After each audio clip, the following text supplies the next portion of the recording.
चन्द्राय जनकराजमनोहराय मामकाभीष्टदाय महितमङ्गलं रामचन्द्राय जनकराजमनोहराय मामकाभीष्टदाय महितमङ्गलम् कुशलेशाय मन्दहासदासपोषणाय वासवादिविनुतसत्वराय मङ्गलम् कोसलेशाय मन्दहासदासपोषणाय वासवादिविनुतसद्वराय मङ्गलम् चारुमेघरूपाय चन्दनादिचर्चिताय हारकटकशोभिताय भूरिमङ्गलम् चारुमेघरूपाय चन्दनादिचर्चिताय हारकटकशोभिताय भूरिमङ्गलम्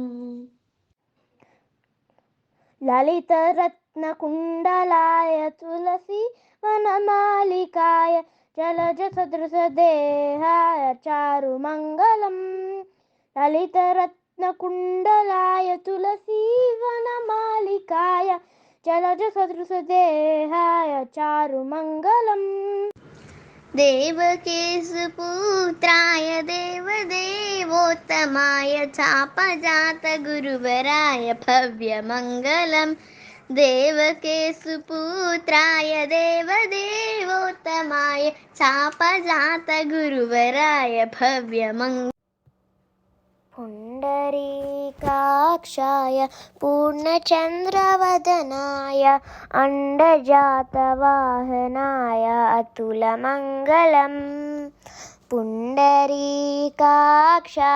पूर्णचन्द्रवदनाय अण्डजातवाहनाय अतुलमङ्गलम्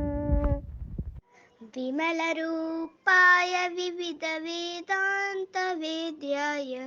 सुजनचित्तकामिताय सुभगमङ्गलम्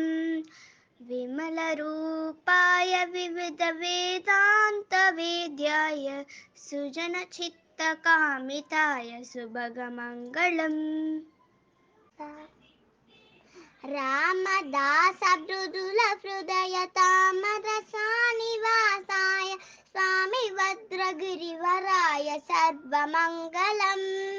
रामदासमृदुलहृदयतामरसानिवासाय स्वामी भद्रगिरिवराय सर्वमङ्गलम् रामचन्द्राय जनकराजमनोहराय मामकाभीष्टदाय महितमङ्गलम् रामचन्द्राय जनकराज